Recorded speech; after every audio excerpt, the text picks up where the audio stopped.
I'm a big fan of the quiet scenes between battles. And again, it's a thing that's very much inspired by video games like Final Fantasy and Mass Effect. And that's kind of like the quiet moments where they're all sitting around a fire and talking and reflecting and laughing and joking and making fun of each other and getting kind of vulnerable with each other.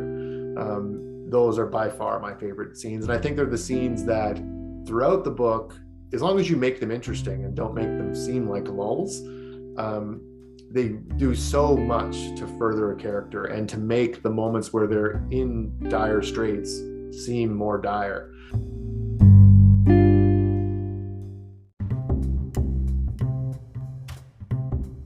Welcome to Speculative Sandbox, your audio playground for creative storytellers. My name is Vicky Lawn, and each episode, I and a guest will unpack a fiction trope with an eye for character development and narrative structures. Make sure to look for Speculative Sandbox on Instagram, TikTok, and Twitter, where you can join the conversation. Leave comments or questions, or let us know what other tropes we should cover. When the real world just doesn't cut it, let's get lost in a fictional one.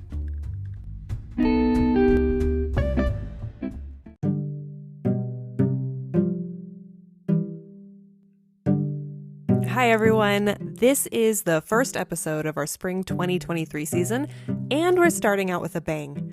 Nicholas Eames, award-winning author of Kings of the Wyld and Bloody Rose, joins me today to talk about ensembles.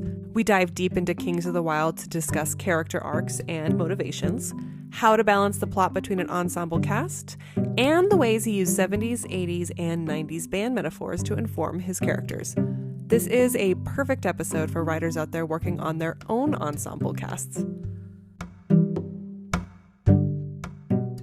Nicholas Eames, thank you so much for joining me on Speculative Sandbox. I have to do a shout out to my local indie bookstore, which is called Stacks Book Club. They had your book, Kings of the Wyld, prominently displayed on their pop-up, and I saw it and I grabbed it and loved it. So I'm just honored to be here with you. So thank you for being here.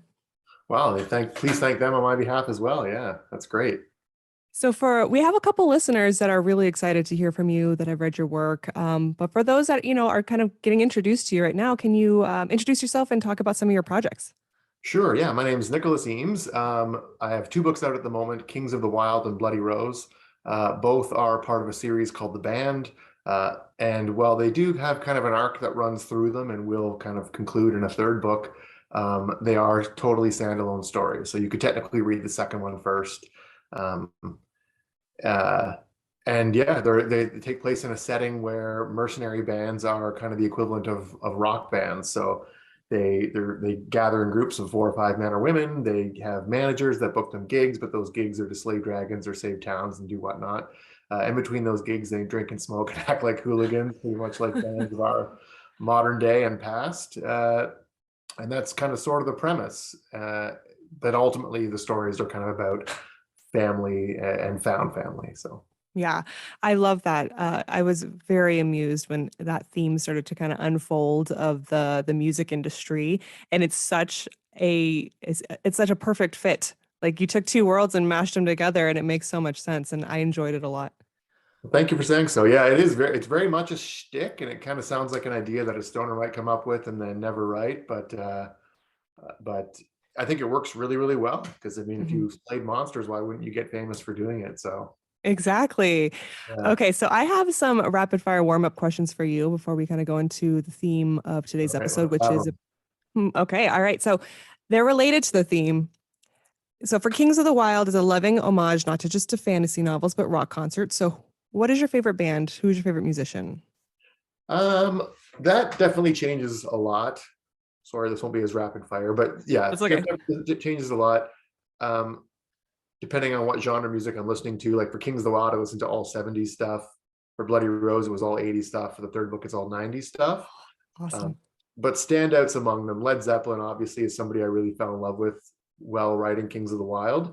And then Meatloaf, Always and Forever. Boy, oh boy, those songs were phenomenal. That's awesome.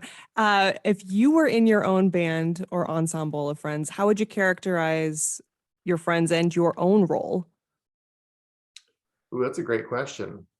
Uh, God, I really don't know though. It's funny.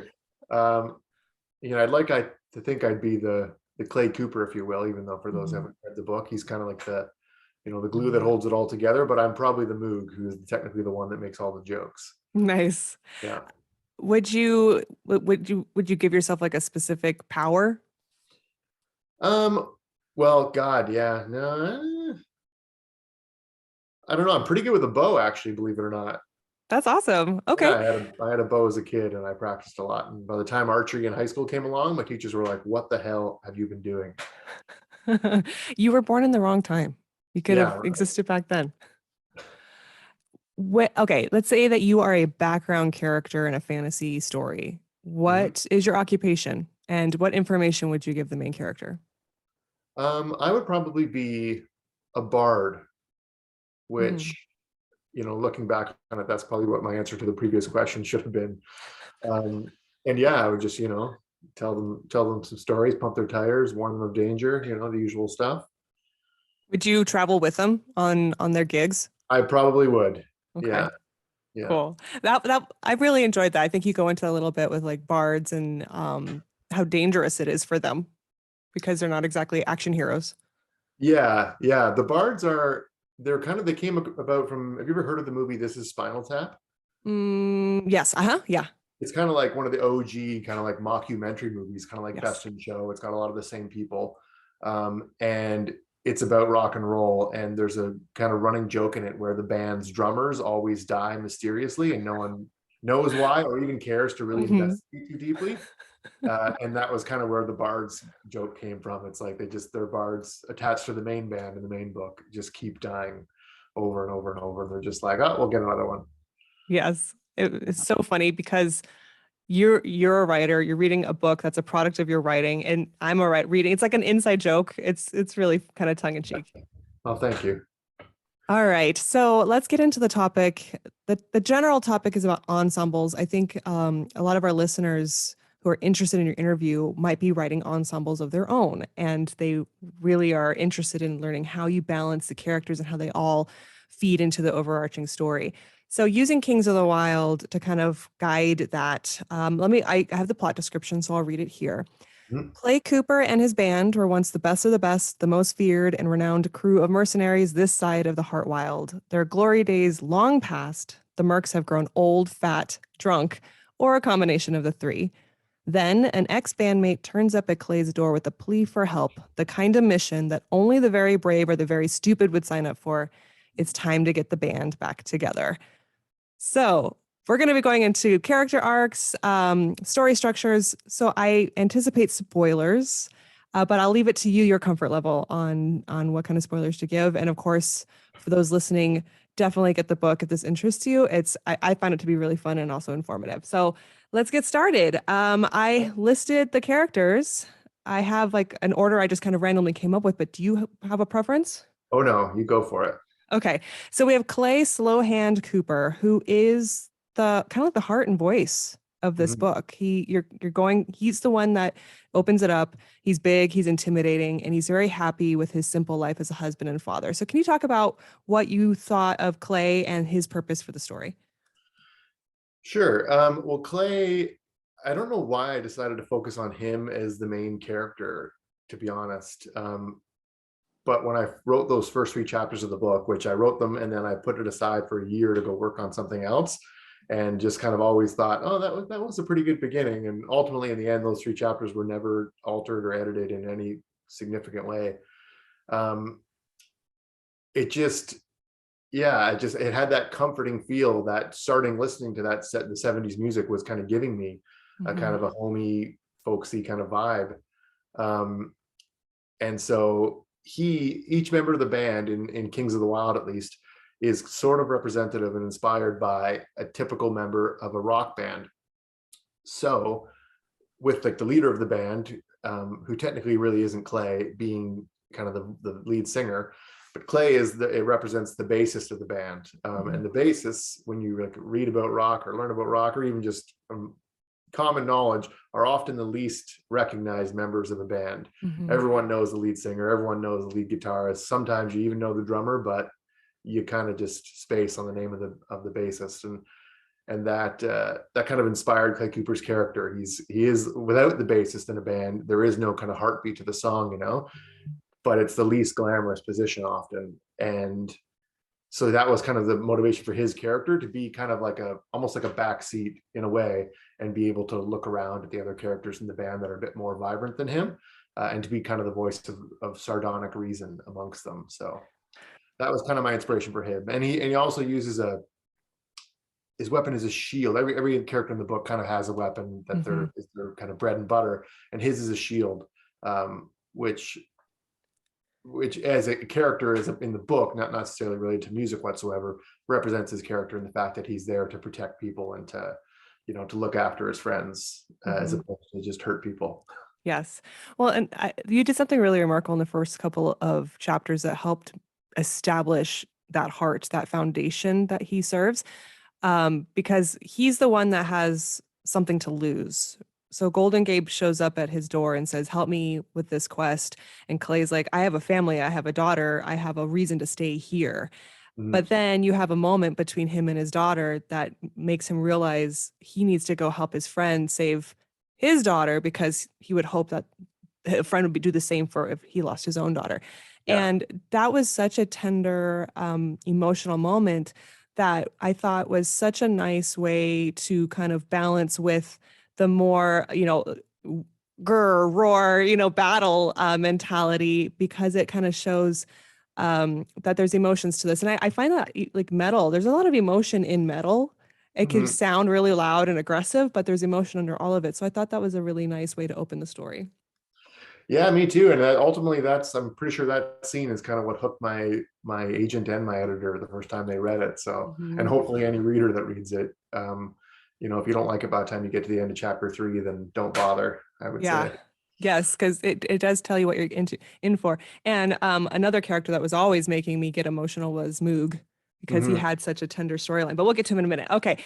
Golden Gabe, the instigator in this book. He's the one Yeah. that needs help saving his daughter. He's very, he's golden. So tell me about him. Well, Golden Gabe represents the front man of the band, the leader, the kind of loud, brash voice of it, with his long golden hair and charisma. So he's kind of like the conniver. He draws everyone to him, and oftentimes, when you look at the aftermath of these bands when they go their separate ways, it is the lead singer that has the most, you know, dire straits afterwards. Not always, but the other ones are sometimes a bit more even keeled, where maybe because of the fame attached to the lead singer, their life goes a little more awry. So that was kind of the idea behind him. He'd had a great life, and obviously he was very famous, but he kind of got himself into trouble, had a lot of bad habits, and was in retrospect not like maybe the best father he could have been. So this is also very much a story of him trying to atone for the father he's been, and just to be a better person. And but he knows that he can't be that person without the people that made him that, which are his bandmates. So Hmm. hence his quest to go gather them all. Do you think by being kind of the lead, the front man, the lead singer, that you tend to kind of cling to your past more? Do you see that in Golden Gabe? Oh, it's quite possible, only because those are the people that that got the most famous. So I think you could probably look for the similar things in like a sports team. Whoever was the biggest player on the sports team got the most famous, and afterwards make look back on their life and like think of those as the glory days. Whereas someone who had a bit more an even life, might they go, oh, that was nice, but I also like what I have now. Whereas I think the leader of a band is more likely to kind of look back fondly on those days when he Mm, was like a god among men. yes. So it's just those two for a little bit initially. And then they run into, and this is where my memory fails me. Is it Moog that they run into next, or Skull Drummer? Moog is next. Moog. Yeah. Okay, that's what I thought. So he's a wizard, and Yeah. he has a very personal reason to go on this quest. So can you go into him a little? I love him. He's my favorite. He's just so interesting. So yeah, tell me all about him. Yeah. Sure. Well, Moog is an interesting character the way he ended up in the final story, because he is a wizard. He had a husband that died of this kind of incurable disease, and he Hmm. has worked tirelessly since the band broke up to try to find a cure for that disease. So he lives in a tower and kind of lets life and love pass him by. he is, when they meet him, he's wearing a one-piece pajamas with like stars and stripes on it. I want him to make him, sort of a typical wizard, but in a funny Hmm. way. And as opposed to Clay, when Clay is like, when Gabe first asked Clay to come along on this adventure, Clay's like, absolutely not. And Moog is like, absolutely. Um, Hmm. because he misses his friends, and it's not in him to say no to a friend at all, ever. Yeah. Um, However, Moog also has contracted the disease which he is trying to cure. So, he goes on it, and maybe in hopes of finding a cure for it in the Heartwild, which is this massive poisoned forest where he kind of contracted the rot in the first place. Hmm. However, he did not have that disease in every draft of the book until the very final draft of the book. Yeah, you revealed it later too. Like it wasn't like an immediate Yeah, revelation, and but I really like that because by then you've already kind of hooked into him. You have an initial idea of what his motives are, and then you kind of get that revealed, and it just by then you've kind of fallen in love with him a little bit as a character, and you want the best for him because he's funny, and then you find that, and then you're like, oh no, now you really want to keep reading and see what happens to him. yeah. Well, thank you for saying so. Yeah, he is. I mean, again, in that way, he is like definitely the funniest character of the book. He's the most lighthearted and positive and optimistic character, but he's the one that of all of them has the kind of the ticking clock over his own mortality. So, Hmm. Yes. Okay, then that's followed by Matrix Skull Drummer, yeah. who is this is hilarious to me. So he is now a king, but he Yeah. is very unhappy and he has a very unfaithful marriage, which makes me think of the show Gavilant. I'm probably saying it wrong. Oh, Gallivant. Gallivant. Yes. Gallivant? Yeah, yeah. Yes, Gallivant, where like he had a girlfriend and he thought he was very much in love and she left to go be, I think, the queen of the king. And then you find out she's actually this vicious person. Yeah. But it got me thinking of that. So yeah, tell me all about Skulldrummer. So Skull Drummer, he represents I did forget to mention that Moog sort of represents like the jack of all trades in the band. Okay. The band's got that keyboardist, not every band, but some bands have a keyboardist or the guy that plays the triangle or a weird instrument like that or sets off the fireworks, and that's Moog. Matrick, on the other hand, as his kind of moniker suggests, represents the drummer. He fights with two knives, and when describing his fight scenes and things like that, I try to use as many words that you could also use to describe a drum solo. And yeah, his demeanor, I think, is typical of a lot of drummers, kind of like the party hard kind of thing. And yeah, he did get married to a queen that they saved, and now has 5 kids, none of which are his, and he despises his life. Although he does reflect later on in the book that, and obviously his wife is not a sympathetic character necessarily. Mhm. Um, but he does reflect later on in the book that he doesn't blame her for having these affairs, because he was a shitty husband. She thought she was signing up to marry a hero, and she was really marrying a slob that was hailed as a hero. So he, of all people, doesn't blame her at all, and knows that he's as equally as at fault as she was in their failed marriage. Yeah. So at this point, you have these different characters that represent passage of time. And in Skulldrummer's case, it's, someone settled down, they went that route, it went awry, and they're dealing with that. Meanwhile, you have Moog, who isolated. You have Gabe, who, what would you say he represents his passage of time? Regret? um, Well, maybe just even trying to keep the past alive. Mm. He would have Hmm. been fighting mercenary fights. He would have been selling off, his like stuff to keep his, debtors at bay, and just trying to, yeah, sustain his lifestyle. Yes, kind of still living in the past a little bit, but Yeah. good for him, right? Like it's a fun Hey. lifestyle. Yeah. And then of course Clay Cooper, he seems to like the life that he's established for himself seems to be the most stable, the most comfortable, the most to lose. And looking at all of up to this point, um, he is losing something, right? You have Golden Gabe who's going to earn something. Skulldrummer's going to get out of his, marriage and unhappiness, and same with Moog, who's isolated.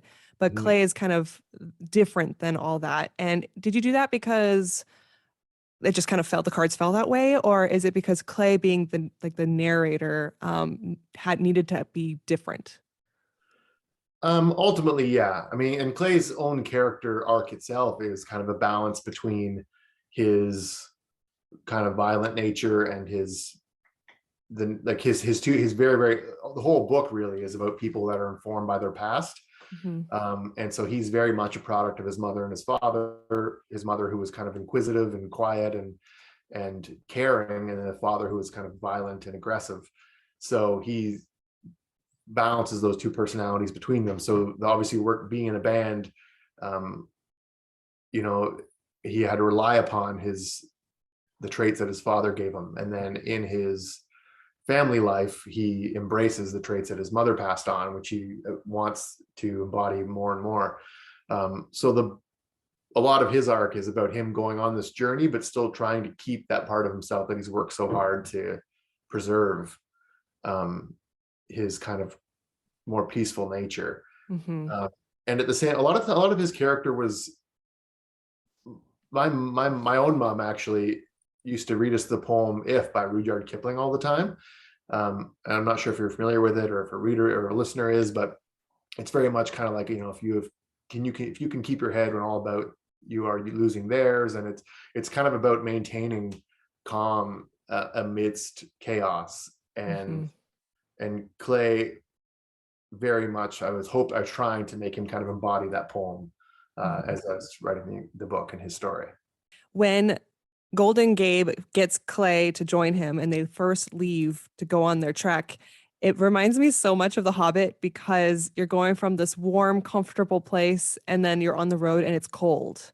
And that always stands out to me, that dichotomy, that difference. So I just wanted to tell you that. I thought that was cool. Well, thanks for saying so. The Hobbit and Lord of the Rings, obviously, it was a huge inspiration to me, and especially that idea. The Hobbit's life. It's such a classic story of being in comfort and then going out on the road. Mm-hmm. And then even in the very last paragraph of the book, I didn't try to take emulate it exactly, but I wanted to, with my last paragraph of the book, I wanted to give you the same feeling that the last line of Lord of the Rings gave me. So I've Awesome. spoken. Okay, so then Ganelon, am I saying that correctly? Yep, All yep. right. Ganelon is a very unique addition to this quest, because he's a man at a time. He got frozen in time a little bit and got released, and he's known for being quiet and taciturn but dangerous, and he's very youthful compared to the rest because he didn't get a chance to age. So that is really interesting. Tell me about what you thought of him.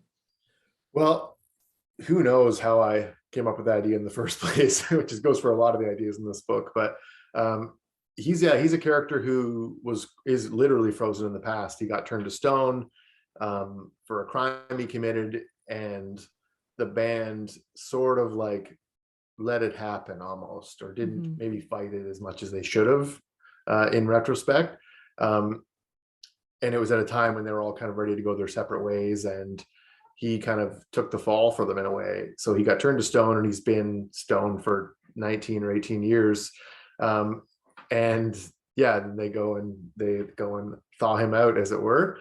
And yeah, he is, I think, a pretty interesting character. And he because he's still in his prime, and he sees what has become of all his bandmates and doesn't like it one bit. And so he, at least amongst when they have their first fight and all of them are creaking wheels and squealing doors, he's the only one that's still like a finely honed instrument and is willing to like pull them through the first few scrapes until they can kind of get their shit together. Mm-hmm. Well, and it's interesting because you notice the difference between the men who have had a chance to age and him, Mm-hmm. and the difference between youth and experience. And I thought that was interesting. So I guess asking you now, if you came across your younger self from 8 years ago, 10 years ago, would you feel that same difference too? Like, do you feel like there's been a big difference then between then and now? Well, thanks to Facebook memories, I'm able to see him all the time. And boy, They're he is. embarrassing. Is it? I know it is. That's pretty much the only reason I have Facebook, so I can go delete my memories when they come up and be like, "Oh, you idiot." Um, and yeah, he was. I mean, the younger me actually is a lot more. Not that I'm not pessimistic right now, but boy, I was so optimistic my whole life. As someone who wanted to be a writer, who was an aspiring writer, and had at least when they started out, had no clue how difficult that road is. And that the mountaintop, once you get there, isn't necessarily a peak. It's just like, base camp for Mm-hmm. Everest of a writing career.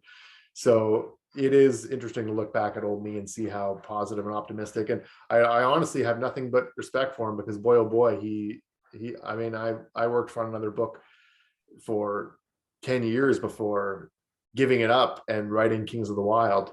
And just kind of always, I definitely had a lot of setbacks, especially like, submitting to agents and getting rejected, but I never kind of gave up. So, and I sure as hell didn't have eggs in any other basket. So thankfully, yeah, I was just blindly, blissfully ignorant. Mm. And yeah, I had nothing but respect for that old Nick. I wish I could Yeah. have his work ethic back, actually. I can relate to that. I miss innocent Vicky from 4 years ago when I first decided to go on this journey, and I've gotten this far, but no book deal yet. My agent's working very hard, but it that the innocence of youth when you don't know what you're getting into, Yeah, and exactly. as a result, I felt like I was a lot more gung ho. But once you know and you're more knowledgeable, you do move a little slower, more strategic, thinking first kind of thing. So. All right. That was to me the main characters of this group. When I look up like other people's character summaries, some people include Larkspur. Mhm. She comes in a lot later. Would you say that like oh, I meant to ask you this first. Ganelon, what instrument does he represent? Oh, so Ganon is the axe man. So he literally wields a giant axe, and he is kind of the lead guitarist, the showstopper. Like he's the big, you know, yeah, ultimately the most talented of all Gotcha. of them. Yeah. And Larkspur is an enemy at first. So, since people are including her as part of the group, even though she comes in later, like, what were your thoughts about that character? Well, Larkspur was actually kind of inspired by a friend of mine. I had this friend named Devin who was reading the book.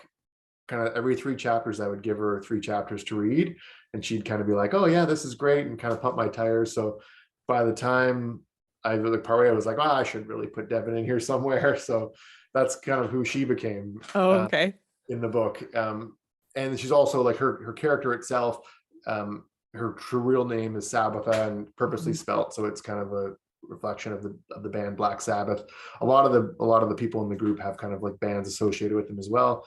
Um, and yeah, she was just kind of like, it's a thing that I really, really, I find that I like now, and it's in features in both my books, is someone who's not like the ultimate antagonist of the book, but is sort of like a thorn in their side the whole time. Hmm.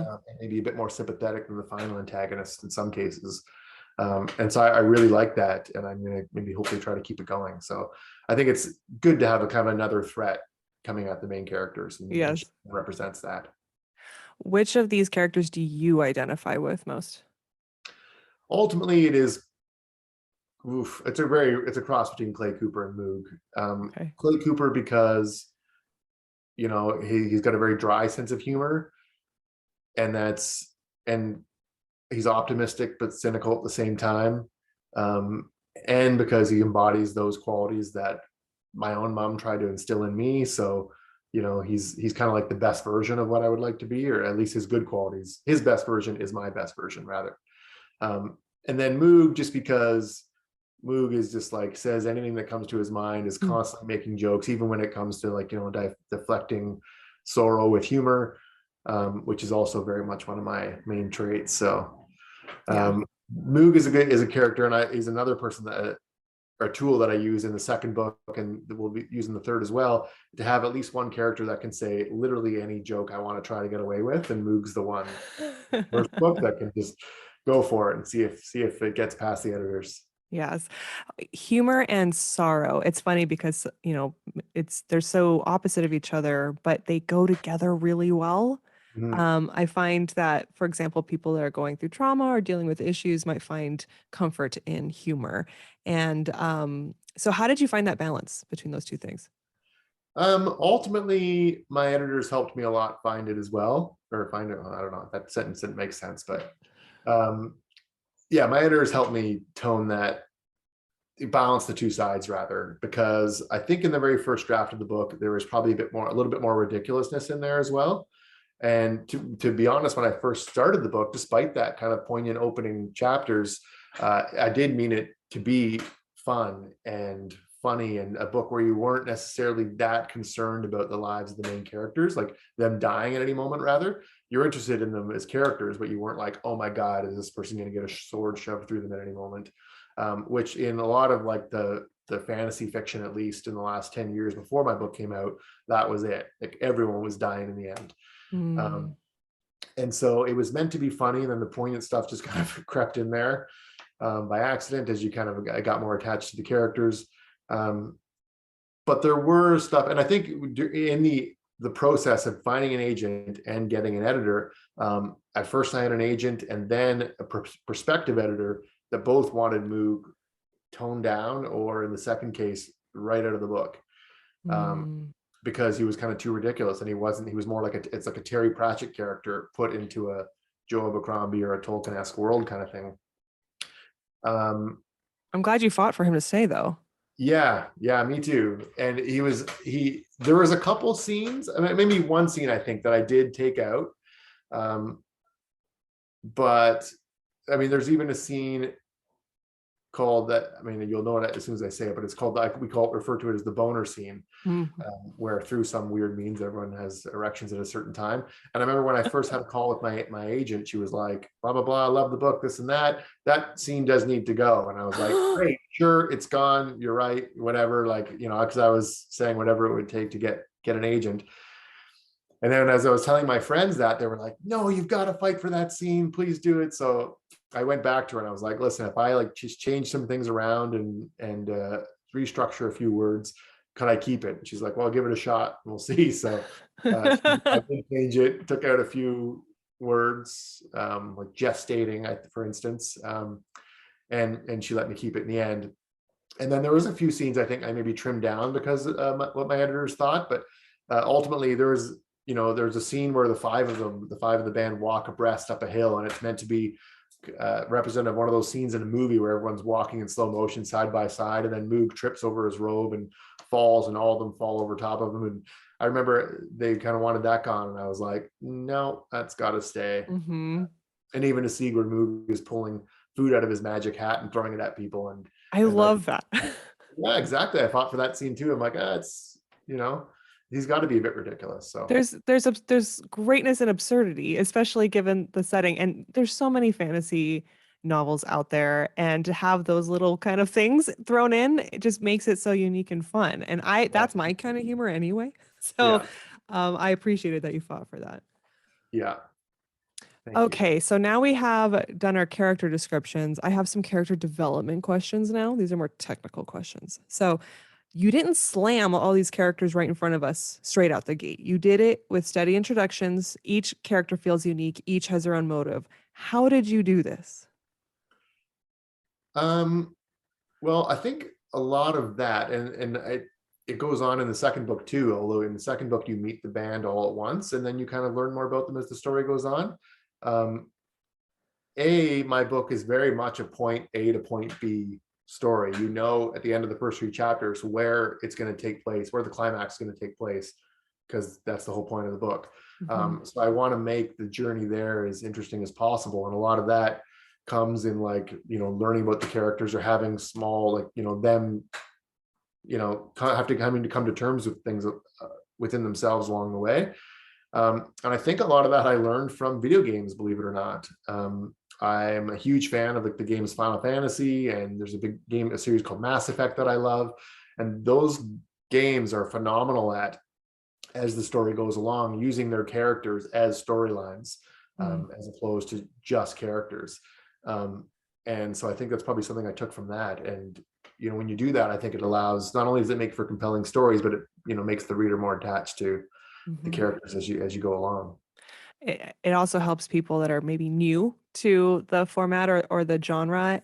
Like in a video game, you want people to kind of learn. There's a learning curve to it. Yeah. And by having Gabe in first, it's like, okay, we understand what you said, the stakes and the goal. And then as you each bump into each character, what I really liked about it though was something I'm always trying to do in my own work is you don't want each meeting to feel the same, right? You want to stay away from that feeling of repetition because then the reader gets bored. So Mhm. I really liked the diversity in how they were all introduced. So I just, yeah, I thought that was a great approach. Now, with your follow-up, you talking about introducing them all together and then breaking it out. So what was that like from a technical perspective as a writer doing it that way? Well, there's challenges to both because in the first book, you have a band that all their like greatest moments are in their past. So you have to have them reminiscing about things in the past and not make the reader feel too left out about Mhm. it, but make them feel like, oh, that sounds really amazing. And so in the second book, the band, especially because they represent more 80s bands, where in the 80s music was very much trying to emulate 70s stuff, but make it louder, bigger, better. And these people, like most of the bands in the 70s, say came from very humble beginnings, recorded in very humble settings, started off like in a van together, and then maybe ended up in an airplane. Whereas in the 80s, they started off, in a bus or an airplane and just went bigger and bigger. Mhm. And so the second band, in Bloody Rose, is that you see them at first and you see them all as what their persona that they present to the world is. And then it's as you go, as the main character goes on the journey with them, you learn more about them and their who they are really, for better or worse, as you go along. Um, yeah. So, and they're also because Saga has the luxury of being, they're old guys, and you're sympathetic to them because they're old in a lot of ways, and they love each other, and they're mature, and so they're a lot easier to like. Whereas if you went on tour with Axl Rose and Guns N' Roses in the 80s, you would hate them and you would think all these people are psychos. None of them are redeemable people. So writing a Interesting. band that's in its prime, like, and yet, you even look at something like Led Zeppelin now, they're all very even keeled, lovely gentlemen. They're knights, for God's sake. But at the time, or look at the Rolling Stones nowadays, everyone just loves them. And the Rolling Stones, when they were in their prime, were like arrested constantly. The police, like the police today protect them, whereas the police back in their prime, like literally tried to arrest them at any chance they got. So writing a band in its prime and trying to make sympathetic characters is quite a challenge, I think. And but you don't want to make them too sympathetic because it would be unrealistic. So Yeah. You mentioned your third book taking place in the 90s. What is your observation of musicians in the 90s that might inform your work? yeah, 90s music, I mean, there's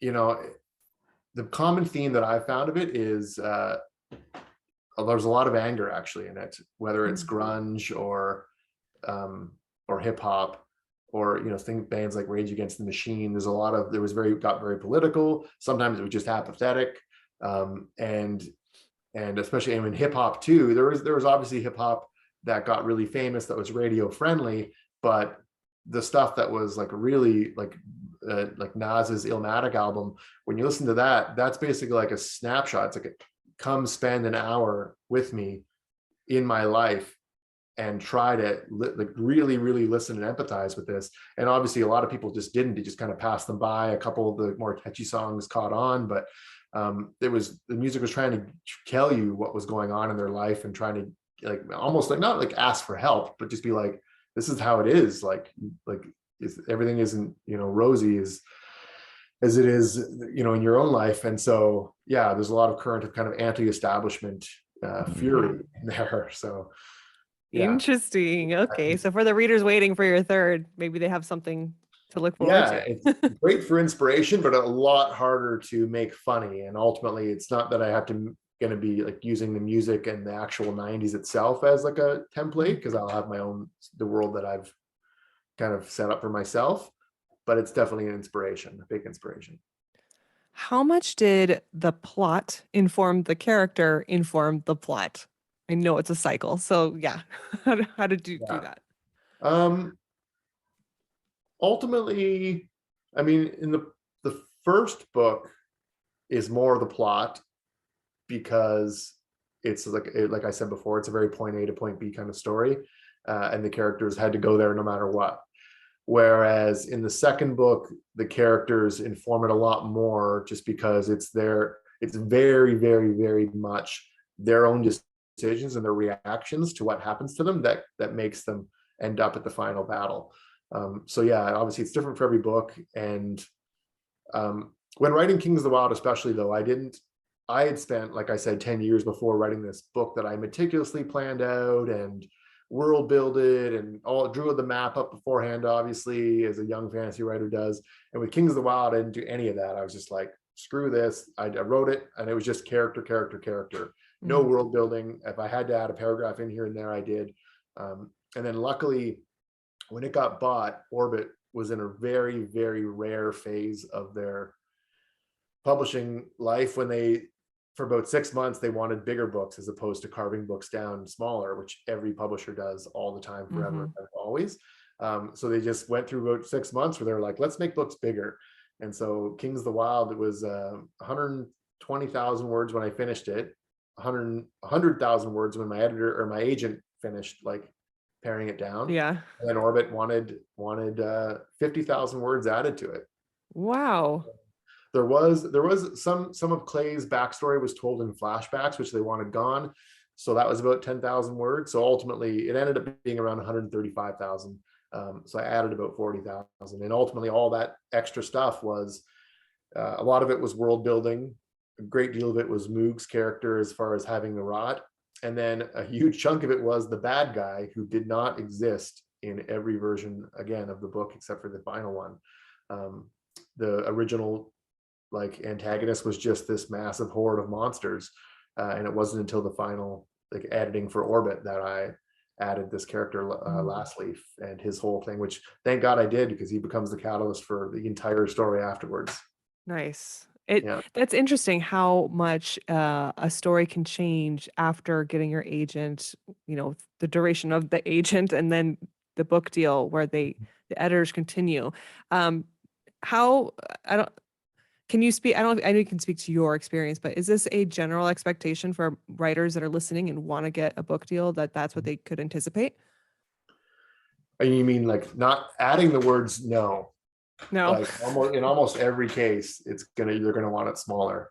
I've never ever heard of anyone asking for a bigger book ever. And when I tell people that, they're just like, that is insane. And yeah, I think my agent thought that they were going to try to make it even smaller, which is usually the case, just because they're a quicker read, and ultimately, especially with a debut author, a bigger book, you don't kind of think about it, but it takes more money to print. You can put less in a box, and they don't want that. They want to be able to print it easier and send more out. So smaller is better. And for that first book I worked on for Kings of the Wild, was when I first finished it, it was 340,000 words. It was Wow. just a monster, which at the time when I wrote it, didn't write it in the 90s, but I, fell in love with fantasy in the 90s, and the big books then were Wheel of Time and Game of Thrones. And these days in fantasy, at least, Brandon Sanderson can get away with writing massive tomes, but zero other people. I mean, and Interesting. Patrick Rothfuss, obviously, but it just doesn't happen too often. What about with your subsequent books within the trilogy? Do you have freedom to they go, oh yeah, okay, Nicholas has proved himself. He can do whatever he wants now with these word counts. I probably could make it a lot bigger. They would definitely try to keep it a bit lower and a bit more, the story a bit more, fast flowing and svelte. But I think the second book ended up being pretty much exactly like, I want to say that they're 135,000 and 136,000, or something very, very close. Okay. And when it came to the second book, I'm terrible with deadlines, and I missed my deadline only by a little bit relatively compared to the last deadline I've missed. But when I did finally turn it in, like, I'm pretty meticulous about going over stuff before I hand it in. So there wasn't that many structural edits to go on with the second book. There was just kind of tweaking to go on. Gotcha. So it didn't. Interesting. That's fascinating to hear. Is Orbit still wanting big books, or are they past that? Oh no, they were past it. They were done it like about 6 months after Kings of the Wild. It's probably 6 months before it came out. Oh, Because there okay. were other books. The only other book I know that also like got 50,000 words added to it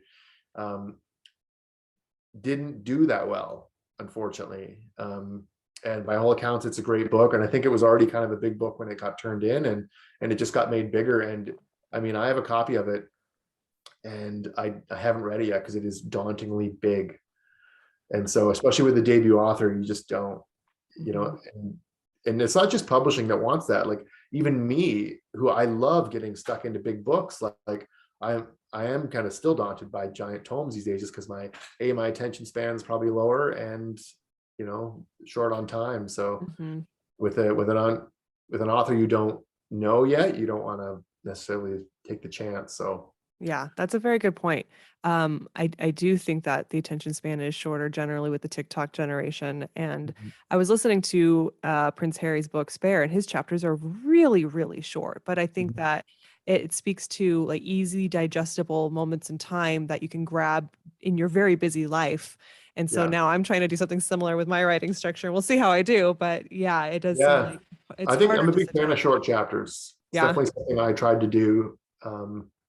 And I also, like, a tool that I try to use is, obviously it's not with every single chapter, but I'm also a huge fan of like the endings of chapters. Like my favorite author, Guy Gabriel Kay, I used to, before I even read his book, like a new book of his, I would open it up and look at the end of some of his chapters. And he just, every one of them is just like a goddamn poem. Oh. And so I would try to, make the end of my chapters hit hard.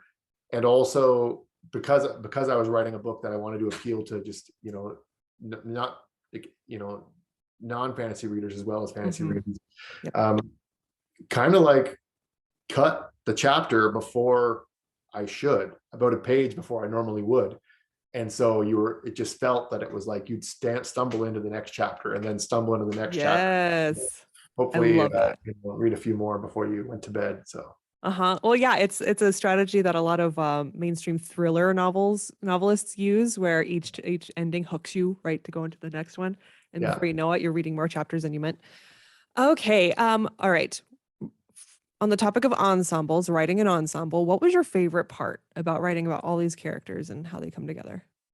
I'm a big fan of the quiet scenes between battles, and that goes for both books. And again, it's a thing that's very much inspired by video games like Final Fantasy and Mass Effect. And that's kind of like the quiet moments where they're all sitting around a fire and talking and reflecting and laughing and joking and making fun of each other and getting kind of vulnerable with each other. Those are by far my favorite scenes. And I think they're the scenes that, um, throughout the book, they, as long as you make them interesting and don't make them seem like lulls, um, they do so much to further a character and to make the moments where they're in dire straits seem more dire. And then you throw one in at the end, like, in Kings of the Wild, there's a moment at the end where the five of them are together for, what may or may not be the last time. And they all, they tell each other they love each other. And to me, that those moments can be little kind of mini climaxes as well. And yeah, they're by far my favorite parts of writing an ensemble. But that said, writing the fight scenes, although I usually hate writing them when I'm in them, they can be fun too, especially when the ensemble in question are, bumbling idiots and well past their prime, because it's like all these pieces trying to fit together disjointedly. So it can kind of be kind of interesting to write as well. So then what would be the most challenging part writing an ensemble? Once again, the fight scenes, just because, yeah, almost everyone I've written, especially like the first one that Saga fights in, the band fights in the first book, um, they fight this, this chimera. And I remember, oh God, I was writing that and I just thought it was the most awful stupid scene. I think it lasts for a few chapters, and I felt it was so bogged down and slow. And then I went back and read it, and I was like, oh no, this is fantastic. Mm-hmm. Um, and so yeah, writing the fight scenes can be really hard, fitting all the pieces together.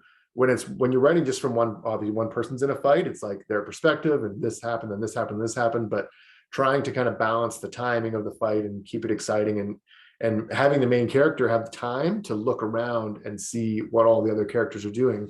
Um, just even finding the phrasing for that, how they bought that time for themselves, can be challenging sometimes. What advice do you have for listeners and writers in general who, all right, they're going to tackle an ensemble now and they want to do it well? Um, I mean, I think for a brand new writer, and this isn't necessarily like anecdotal from myself, but like uh try to keep it to one POV, even though it's so tempting to do multiple ones. And by all means, disregard this advice, if you want to. But I think a lot of new writers, myself included, I wrote my first novel that will never be published, had tons of main characters and tons of POVs. And once again, it was a product of the books I had read when I was a kid, trying to emulate them.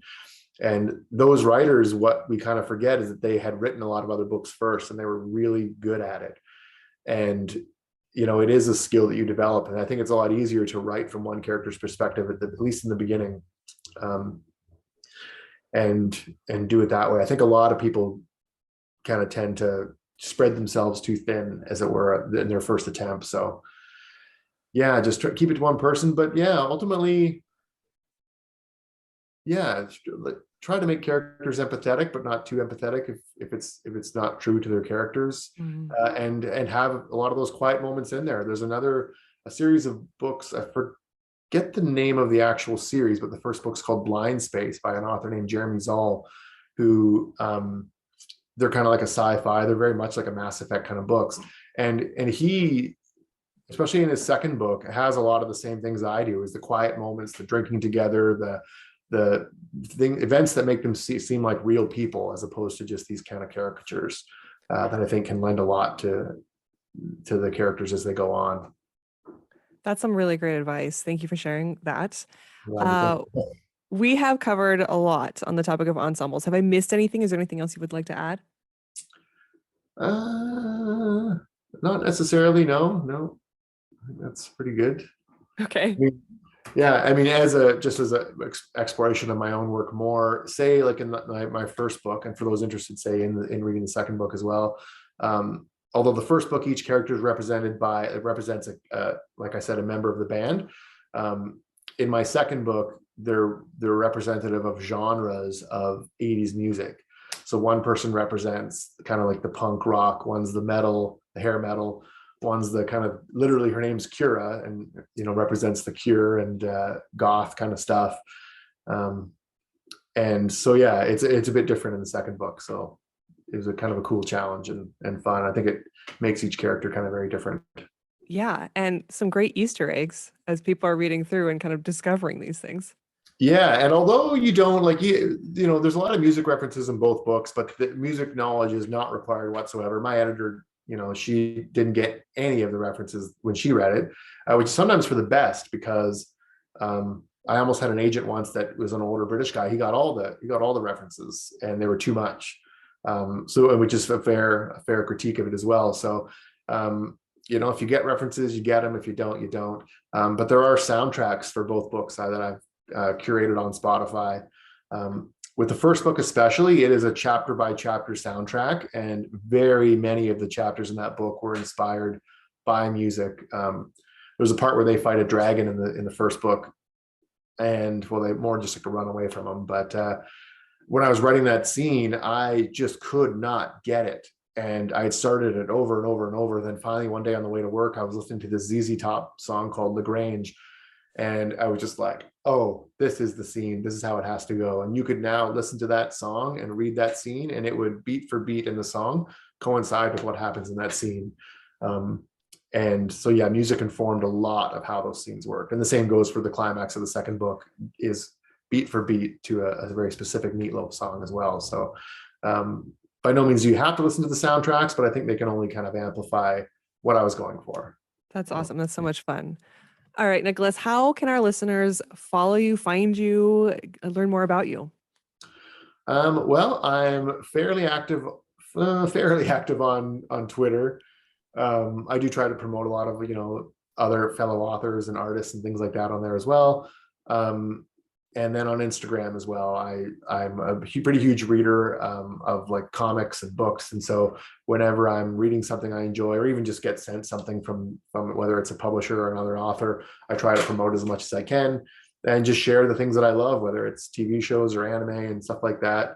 So yeah, I would say Instagram and Twitter. Facebook, I'm pretty inactive on, and I don't even look at my friends' like a new friends thing anymore. Or Facebook. I feel like that's just across the board. People have that attitude. Yeah, it's hard to really let go of because I don't want to lose touch with some old friends, Mhm. but otherwise, yeah, it's just I don't scroll down that wall because only evil lies there. All Yeah. right, perfect. Well, thank you so much for joining me. This has been a great conversation, and I can't wait to share it with our listeners. Well, thank you so much for having me. I really appreciate a lot of great questions. And yeah, for anyone out there, if you read my books or if you've read them or are thinking of reading them, then thank you.